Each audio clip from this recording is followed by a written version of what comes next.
This is Past the Rock. Welcome in, everybody. This is Caesar with Past the Rock. It's the CTE captain himself doing a solo Christmas special, if you will. Patrick and Beth, you both have Christmas plans, and so do I, but I have a little bit of time just to kind of touch base with you all about the happenings in the NFL world. Now, a lot has been going on since the last episode, from teams being eliminated to the playoffs, season-ending injuries, new scenarios in the number one hunt, or the hunt for the number one seed in both conferences, right? But first, we have to start with the biggest movement in the league, and that is the move of the Kansas City Chiefs out of Kansas City. So, if you hadn't heard yet, the Kansas City Chiefs will be moving across state lines to the actual state of Kansas at the end of their lease in 2030, starting their new, starting the 2031 season in their new stadium. Now, this is probably the biggest move that we've had since the St. Louis Rams left St. Louis and moved over to Los Angeles, right?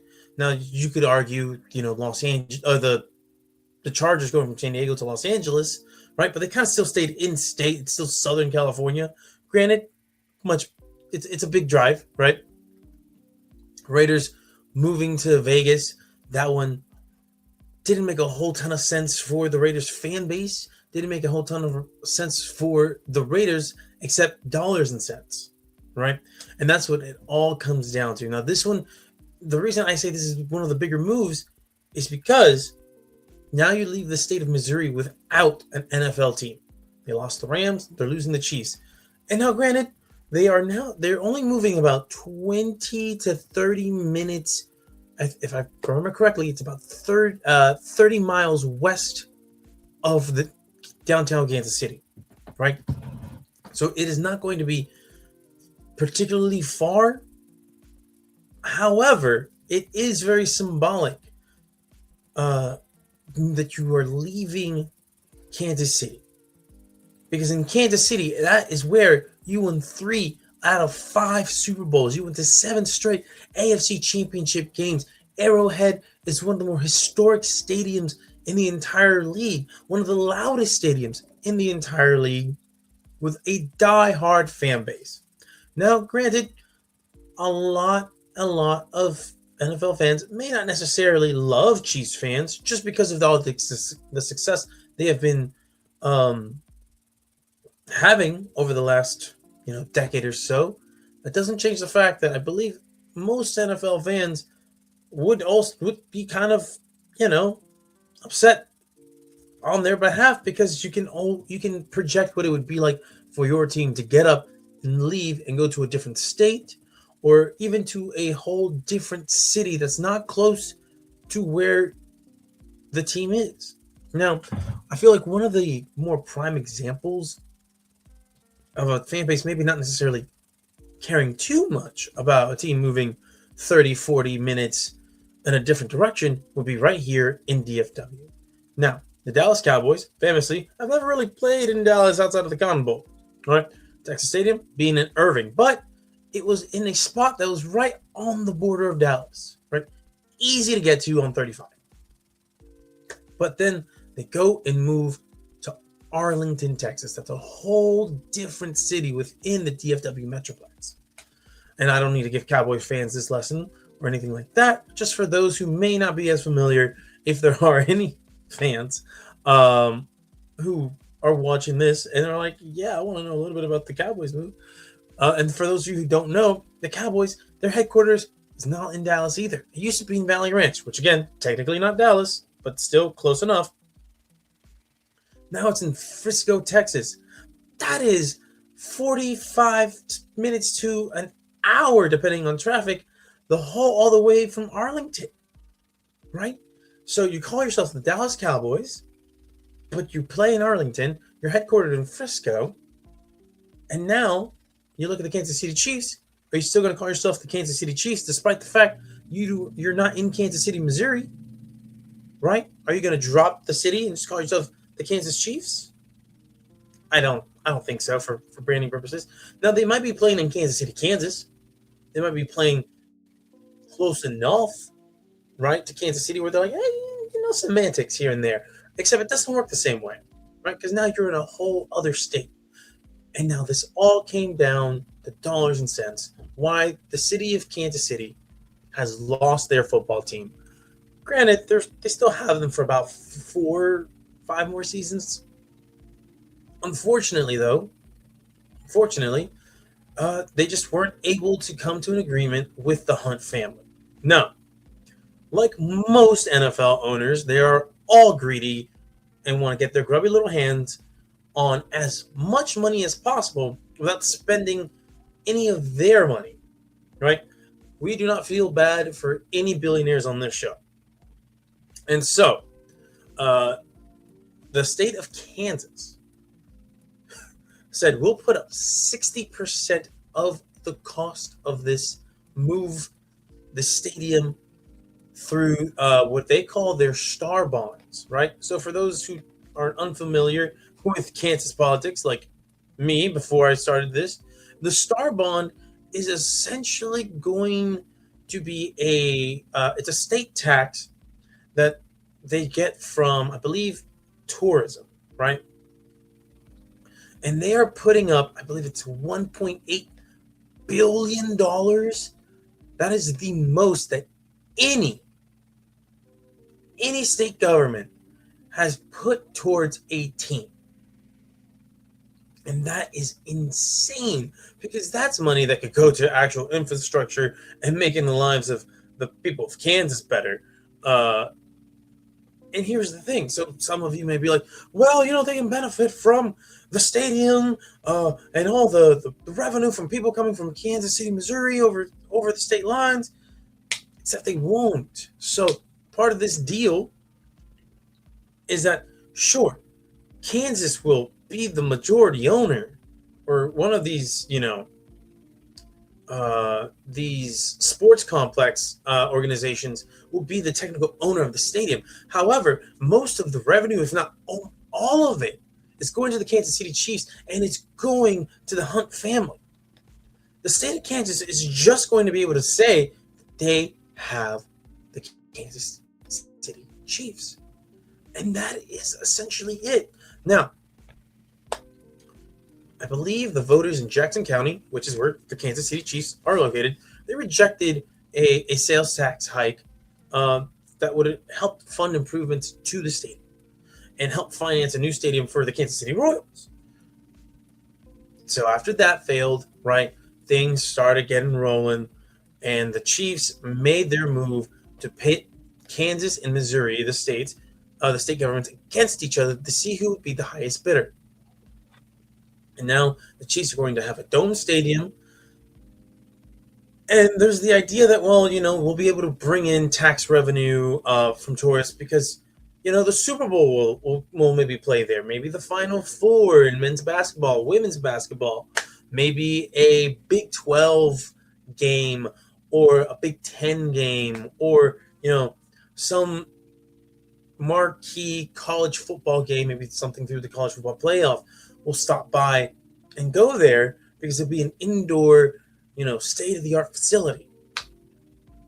Except, like, who wants to travel to Kansas for the Super Bowl, right?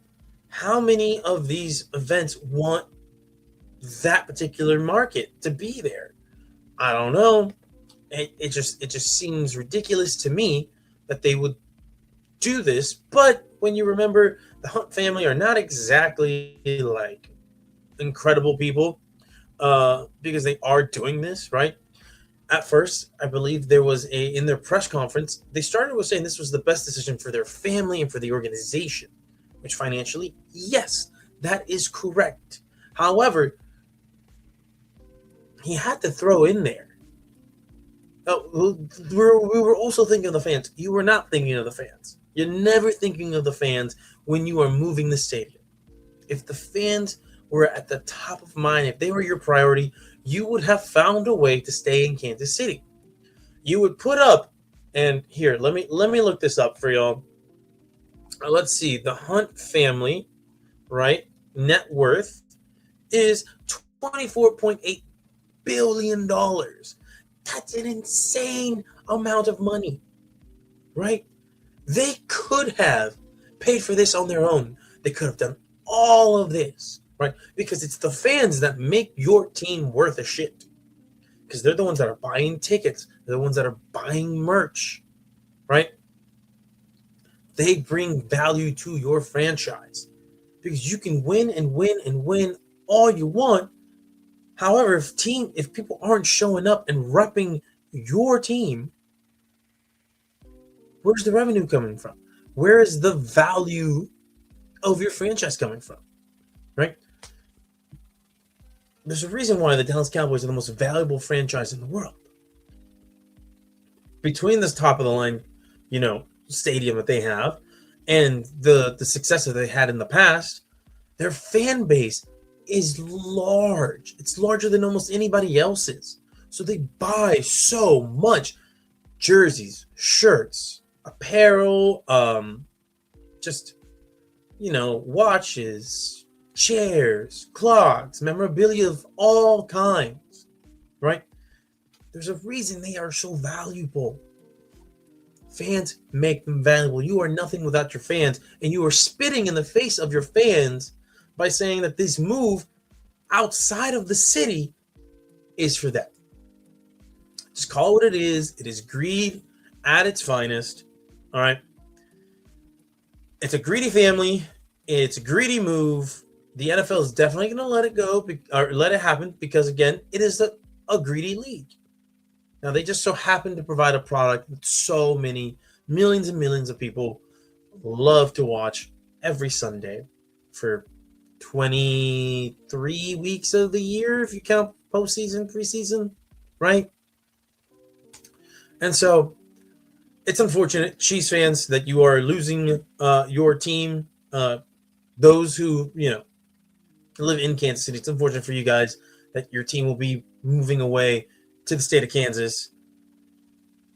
Sorry, it's not much you can do other than, you can boycott. You can just tune out and hope that the Hunt family and their investment goes south. But then, that also means the people of Kansas and their tax dollars will have to front whatever fallout of that is. So it's a lose-lose situation for normal people in this situation and a win-win for the Hunt family.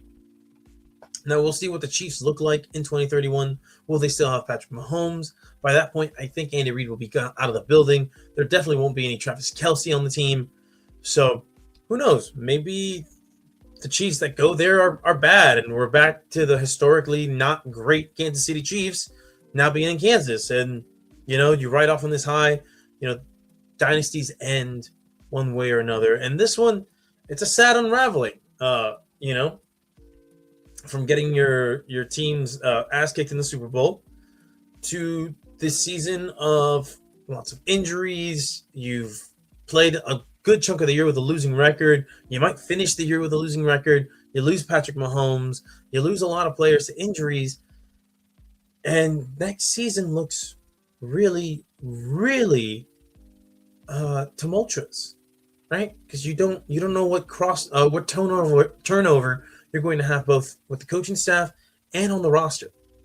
So potentially tough times ahead for Chiefs fans. I know fans around the league are not exactly all that sympathetic towards them, but you can be sympathetic towards the people of Kansas City losing their team over a greedy billionaire family's decision to just keep trying to pump more money out of somewhere, right? Than to spend the money out of their own pockets. All right, enough of the Kansas City Chiefs movements and me shitting on the Hunt family for being greedy pricks. Let's talk about potential trades. All right, so as reported by the Baltimore Sun earlier, I think it was either today or yesterday, there seems to be a rift growing in the Baltimore Ravens organization between Lamar Jackson and the organization. Now, Ravens head coach John Harbaugh, who you have heard me disparage quite a bit this season because he's not a good coach anymore. And maybe at one point he was, he's not now.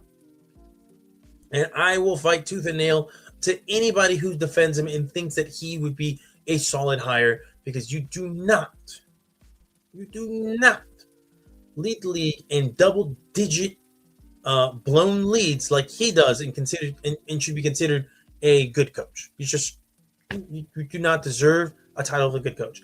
I know he's won a Super Bowl. They almost blew it. Okay, they almost blew it. This is a guy who clearly he does some things well, but man, oh man, does he just not finish games strongly. Hey, listen, it's no surprise that Lamar Jackson potentially has issues with the Ravens organization. You look at that offensive line. That offensive line is awful in the interior.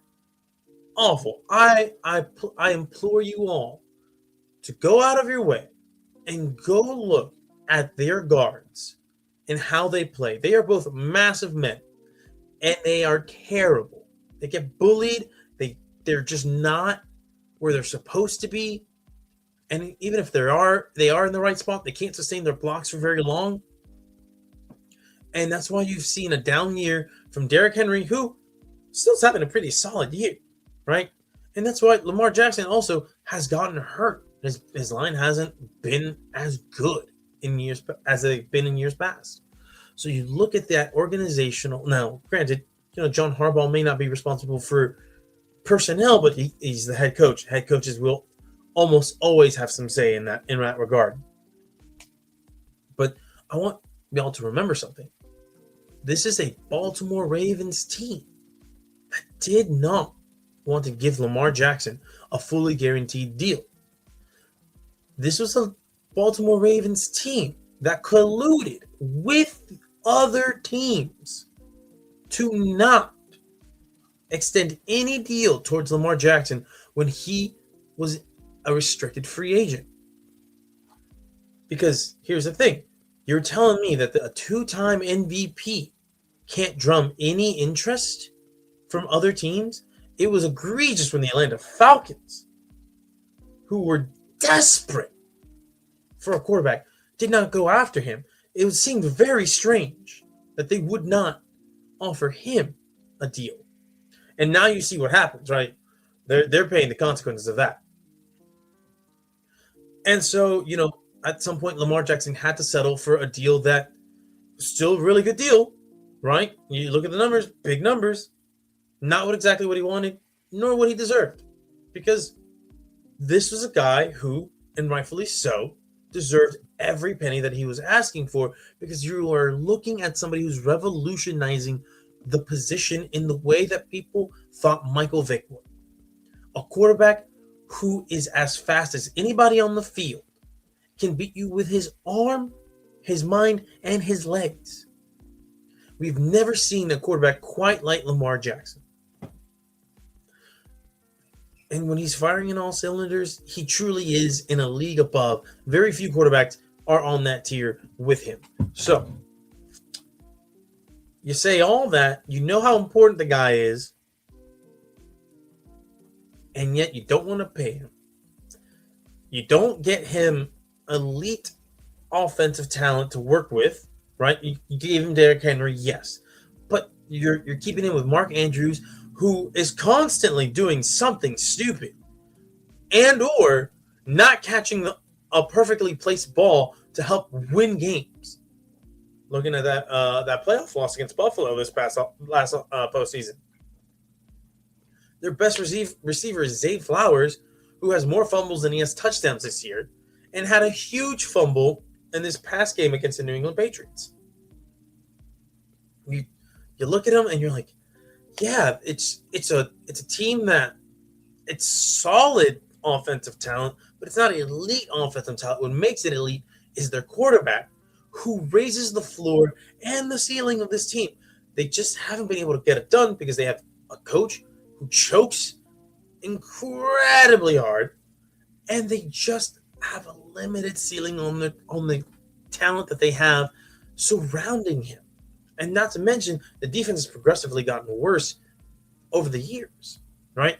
Especially now that Mike McDonald is gone, you've seen that the transition to Zach Orr, who, Mighty Mean Green alum, love him, but clearly was not ready to be a defensive coordinator. It makes sense that he is annoyed with being in Baltimore, potentially, allegedly, right? There's a rift there. And you didn't want to pay him, and you don't want to give him, or you're incapable of giving him elite talent to work with. Because if we're seeing one thing, long are the days of being able to get to a Super Bowl with serviceable talent on the offensive side of the ball. You have to have elite talent if you want to get there. The quarterback may not necessarily have to be top of the line, top 5, bona fide stud to get you there. But the rest of the roster definitely needs to. And they haven't gotten there. So the rumors are that he would welcome Lamar Jackson a potential move to the Miami Dolphins. Miami Dolphins with Lamar Jackson, that run game, that offensive mind for a head coach. This would be the first offensive-minded head coach he's had since college. Now, granted, that Miami team has a lot of work to do on the defensive side of the ball. All right, they are soft there. All right, those players are soft. That side of the ball is soft, but the offense we've seen can do some things. They may not have, a top 5 unit on offense in terms of talent, but I'm sure that they would be able to acquiesce and make moves necessary to get that. Now, what a trade would like that would look like, I'm not sure. I don't think the Ravens would want Tua Tagovailoa back in that trade. Now, would Miami Dolphins send him there? Possibly, right? You're going to try to make the money work, but you're probably going to have to give up a lot because you're not only asking for Lamar Jackson, you're also asking them to take a guy who probably can't function to the full extent of his own abilities in that offense. In most offenses, really, because he is such a unique player, and I don't necessarily mean that in a positive regard to Tua Tagovailoa, right? Because he's so limited. And so you have to design the offense specifically for him and no one else. If a backup comes in, the offense is absolutely trashed. We've seen what happens when he goes down. They are barely able to keep that offense humming. If not, it's just not working at all because it's designed for what he does well. And right now, the things that he's doing well, he's not. There is no such thing as him doing well this season. Don't let the numbers fool you 2-0. No, the raw numbers show me he's not great. So, that said, do I think the Miami Dolphins should make this trade? And do I think Lamar Jackson should want to go to Miami? The answer, drumroll, no. I don't think he should go to Miami. I don't think he should want to go to Miami. I know that that's where he went to high school, I believe. I know he's from Florida. But there are better situations that you should want to go to. Now, he's no stranger to competitive divisions. The AFC North has been competitive since he got there, right? Even in their down years, it's still usually a 2 to 3 team race for the top spot. In that one year that Cleveland was a little feisty. But you look at it, you have Josh Allen, you have Drake May in there. You play in a hot weather climate, and most of the games, the tough games, will be in cold weather where your team historically has crumbled. If I'm Lamar, I'm keeping an eye out to see what Matthew Stafford's doing, right? Does he retire at the end of the year? If he does, I'm like, hey, Sean McVay, what can you do with a guy like me? They can go to Cabo because I think that's where Matt Stafford and Sean McVay went that weird offseason where there was clearly some tampering involved in that trade. See if you can't make something work there, you know? Now, we'll see what happens. I don't believe that the right move for either team is this particular swap of quarterbacks or just sending him to Miami. I think Lamar, you are better off somewhere else. Hey, maybe see if you can swing a trade to Tampa. That's still Florida. I know it's North Florida or more Central Florida. I'm not totally sure on that. But hey, I'm sure the city of Baltimore would love them some Baker Mayfield on his good days, and I'm sure Tampa Bay would love to have you there in a very, very winnable division. All right, so that covers the Ravens' potential rift with Lamar Jackson. That covers the Kansas City Chiefs. What else do we have? Well, chat. Oh my God. Well, audience, we're going to talk about the Week 17 postseason probabilities. All right, because there are still some very important games. So I'm going to tell you the seedings that we have right now. We're going to start in the AFC, and then we'll move our way down to the NFC. So, AFC playoff picture. In the 1 seed currently, the Denver Broncos, who, yeah, it's a real shock that they're there as the number 1 seed. I would never have anticipated that. Oh, sorry, y'all. My laptop's about to die. I should probably charge that. Patrick, you're probably going to leave that in, so that's fine. Anyway, so what do we have? We have the Broncos, surprisingly, in the number 1 seed. The Patriots are the 2 seed. They dropped from the 1 seed, but there is still a chance that they get that 1 seed. The Jaguars, coming off a huge upset of the Broncos. Huge upset. The Jaguars have been absolutely on fire the last couple weeks. They're in the 3 seed with a small chance, small, but still possible, shot at the 1 seed. And then we have the Pittsburgh Steelers in the 4 seed with the Chargers in the 5, the Bills in the 6, and the Texans in the 7th seed. It is looking like this will be your playoff picture as the only team that has a shot to enter the wild card round is the Indianapolis Colts with a 3% chance. The Ravens can still somehow, some way make the playoffs. They only have a 9% chance, and they would have to win the North. That would mean the Steelers have to lose their remaining 2 games. Ravens have to win out, and some other shenanigans might need to be happening as well for that to happen. All right. Now, the biggest beneficiary of the Week 16 loss of the Denver Broncos is the Patriots, right? Because the Patriots, having lost when they did, now have a shot to go back to the 1 seed. And if there's a team in the AFC that absolutely needs the prep time, it is the Patriots. Despite their record, they are not as good as their record would indicate because they have played a ton of awful teams. Now, you can only play to the schedule that's been given to you, and you want to be able to beat the bad teams, yes, but they are unproven against the good teams.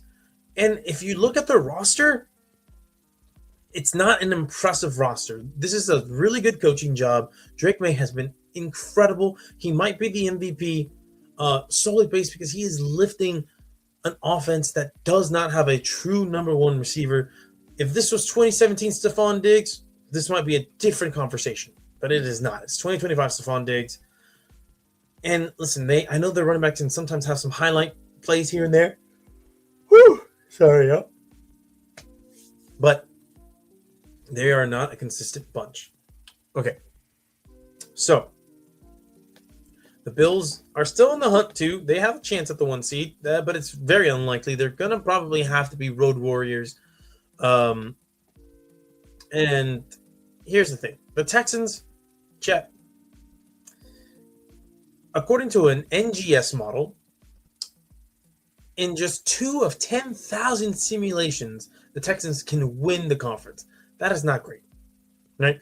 In order for this to happen, Texans have to win out, Broncos have to lose out, Patriots have to lose out, Bills and Jaguars have to finish 1-1 or worse.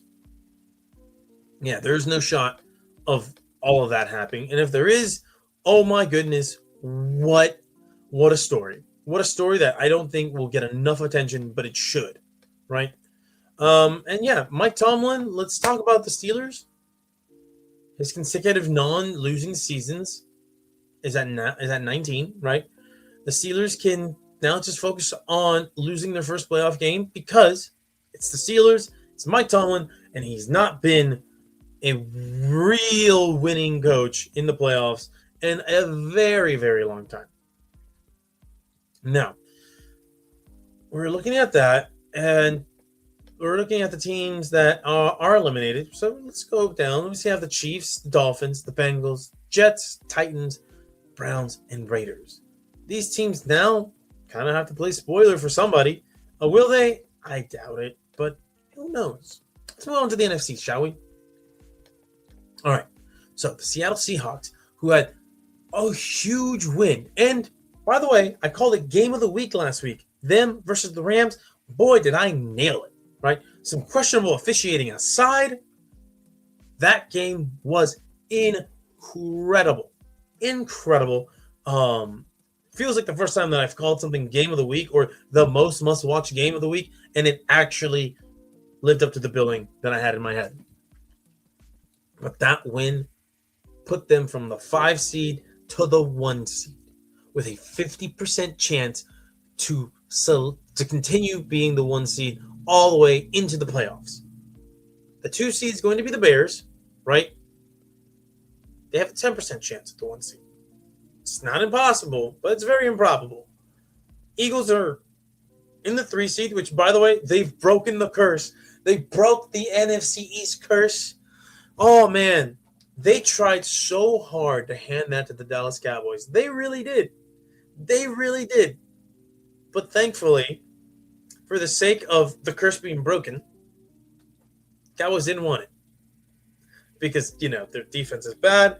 Bethke could probably give you a 20, 30-minute rant about why Matt Eberflus sucks. And Jerry Jones is also a piece of shit. But he's not here right now. And I'm not going to do that on his behalf. However, I will agree with him. They both suck. And that's why the Cowboys this season sucked. Now, you look at the Eagles, they're 10-5.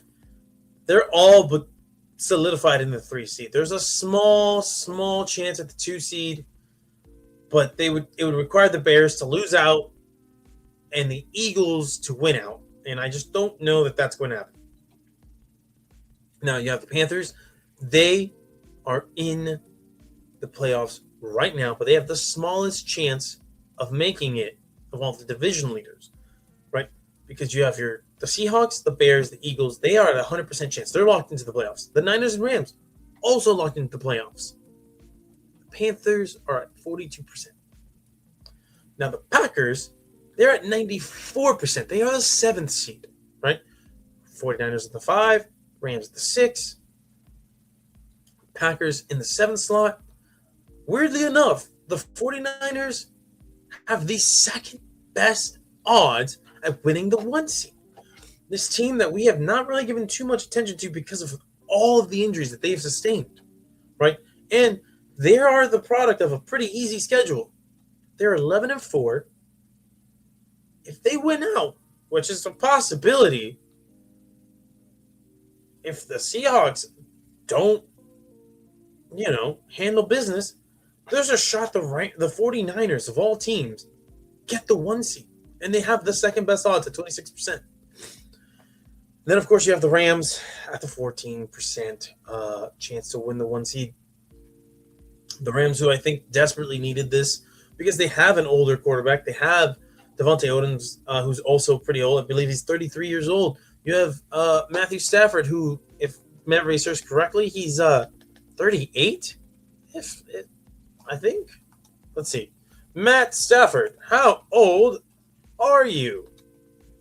He is, wait for it, 37, will be 38 in February. Listen, he's dealing with a back injury. He's played a lot of football. He's been behind a lot of bad offensive lines throughout his career. Guy needs a break. Now, let's look at the rest of the playoffs. You have the playoff picture. You have the Lions, 8-7 with a 6% chance to enter the playoffs. They have to win out, and they need a lot of help. They definitely aren't going to make it, in my opinion. It is unfortunate for them. But, when you lose your coordinators, you expect a tumble, right? Ben Johnson, irreplaceable. Aaron Glenn, I don't know how much of his presence not being in the building is felt, but the whole Ben Johnson going to the Bears, that has played so much dividends for that team, for that franchise, for that city, and the Lions are paying for it because they were never going to be able to keep him, right? All right. Now you look at the Bucs. They are 7-8, but they have a 58% chance to win their way into the playoffs, which is a little nuts, right? And they've been playing bad football. They have not been well. So it'll be interesting to see how they manage to get into the playoffs. Now, we're going to give you, from NFL.com's, their top 5 most consequential games. I'll let you know if I agree. Baltimore Ravens at Green Bay Packers, right? Yeah. I can see why this is their number one most impactful game. So, if Detroit loses to Minnesota on Thursday, the Packers will have clinched the postseason. They will have absolutely clinched their playoff berth at the time of kickoff. But if the Lions win, right, Green Bay will have to beat or tie with the Ravens. Potentially without Jordan Love. However, Malik Willis, don't sleep on him. Don't you fucking sleep on him. That guy, he has been, we talk about some quarterbacks being reclamation projects. He's been reclamated. He has. You can see it in his footwork, the way that he throws the ball.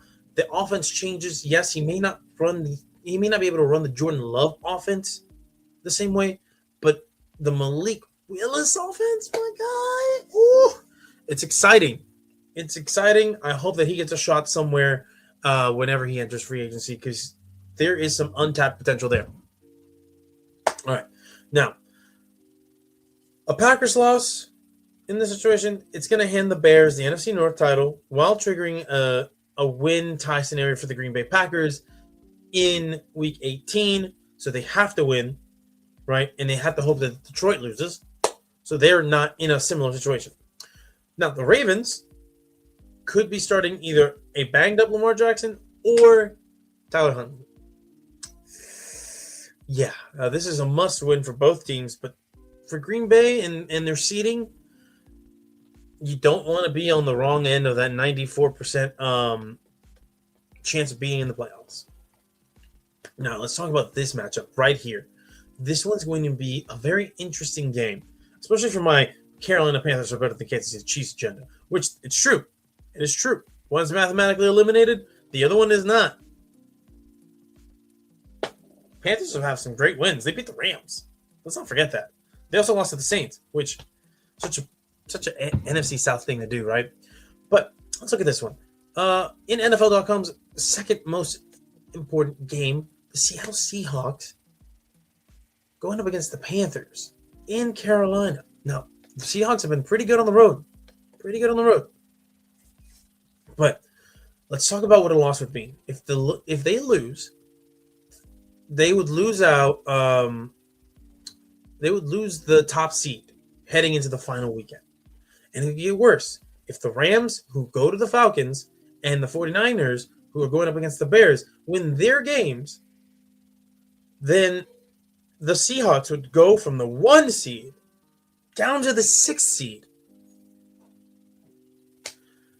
That is some very consequential game. That's a huge consequential game for them against the Carolina Panthers. They have to win, and their rivals cannot but they might. You never know. All right, and now the stakes for the Panthers, super easy, super simple. Win this game, and you get a chance to clinch the NFC South with this win. And if the Bucs lose against Miami, then you've punched your ticket in. Speaking of which, their number 3 ranked game, the Tampa Bay Bucs, the Miami Dolphins. All right, so Bucs go into Miami, and essentially they have to win this game. It's imperative that they win this game if they want a shot at winning their division, and they need the Panthers to lose. Now, Panthers win, Bucs lose, then it doesn't matter. Panthers win the NFC South. Tampa Bay, you should be considered in the conversations for some of the more epic collapses in the NFL, because you started the year 6-2. You are 7-8. I don't want to hear about any Baker talk. I was complimentary of Baker Mayfield early in the season because he deserved it.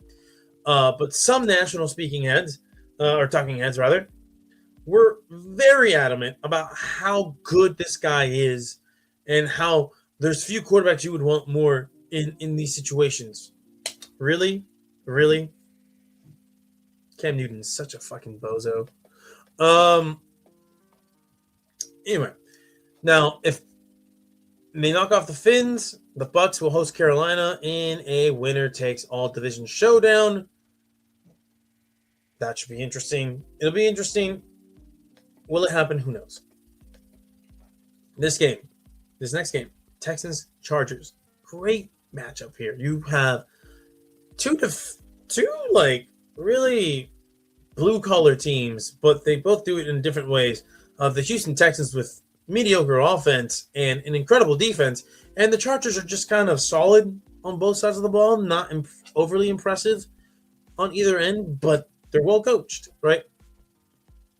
Now, Houston still hasn't actually clinched a playoff berth, weirdly enough. A win or a tie would check that box. The Bolts don't have, I don't know. They don't have a potential of winning the AFC West this week, but they could technically still beat the Broncos. They would have to win this game. And then they finish the season in a potential winner-takes-all contest against the Denver Broncos, which would be really fucking funny if the Denver Broncos, who have been just absolutely running roughshod throughout that division, somehow lose it at the end. Okay. And then near the last game, right? Bears-Niners. Now, they have this listed as a total leverage 0%. Don't let that fool you, folks. Just because both teams are guaranteed to go into the playoffs doesn't mean that this doesn't matter. Matter of fact, if the Niners beat the Bears, they are guaranteed a shot at clinching the number 1 seed when they host the Seattle Seahawks in Week 18. If the Niners lose, then the Seahawks and the Rams, should they win their games, would swap some places around in the division standings and in the conference standings. Now, again, if the Bears win, they have a shot at going further up the ranks, and as well as not just clinching the division, but maybe getting a much better playoff seeding spot. Or actually, no, not playoff seeding spot, because they are the 2 seed currently, and it's gonna take some work for the Seahawks, or for the NFC West winner to not secure the 1 seed. All right, well then, that covered that, right? That covered all of that, and I want y'all to just kind of consider this. I think the game that should be game of the week this week, for all the reasons that I just mentioned, will have to be Baltimore Ravens, Green Bay Packers. It may not be the prettiest game. It might not be the most entertaining game. But my goodness, the potential fallout of either of these teams losing and how it affects their playoff race and maybe even the future at quarterback for the Ravens. Whoo, buddy. It is too enticing from a storyline perspective to not have as the number one game of the week, the most must-watch game. But, audience, all these 5 games that I just listed, let's just call it what it is. The most must-watch games of the week, with game of the week going to the Ravens and the Packers. All right. Now, no all of the lights this week. Listen, it's the holiday season, and I really couldn't be bothered to go and grab these clips. But I will for the next time. Next time, even though it's going to be New Year's Eve, and I work on New Year's Eve, I'll send some shit to Patrick. He'll figure it out, right, Patrick? Yeah? No? Okay. Yeah, holiday season's weird. You probably won't see us all 3 together until after New Year's, right before the start of the playoffs. So, with that said, I want to take this time to say Merry Christmas, Happy Holidays, maybe even a Happy New Year, because I don't know if I'll be able to get something in on time for New Year's Eve. And thank y'all for joining Past the Rock for another great regular season of football. I will try my best to give you guys some more stuff next week. If not, well, it was an interesting regular season. I don't know that I enjoyed it very much as an Eagles fan, but hey, they won the division. That's something, right? That's something. Yeah, we'll see what happens down the line with the NFL. Thank you guys once again for joining us. Have a wonderful Christmas, New Year, Happy Holidays to everybody watching. And yeah, shout out Patrick for this shirt right here. This shirt, and I have somewhere in here a book that says the Philadelphia Eagles suck like 1,000 times. Very funny. Patrick, thank you for the wonderful gift. And Bethke, Merry Christmas to you as well. I hope that you enjoyed the gift that Patrick gave you as well, because that shit was very funny to read. All right, y'all. That's all from your boy, Ceez. Have a great night, and we'll talk to you next time.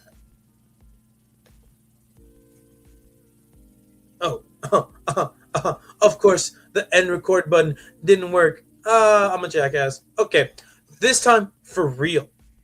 Have a wonderful night, y'all. Oh my God, it's not doing it. All right, I finally figured it out. 3rd time's the charm. Fuck you, StreamYard. Fuck you. And y'all have a great night. This is Past the Rock.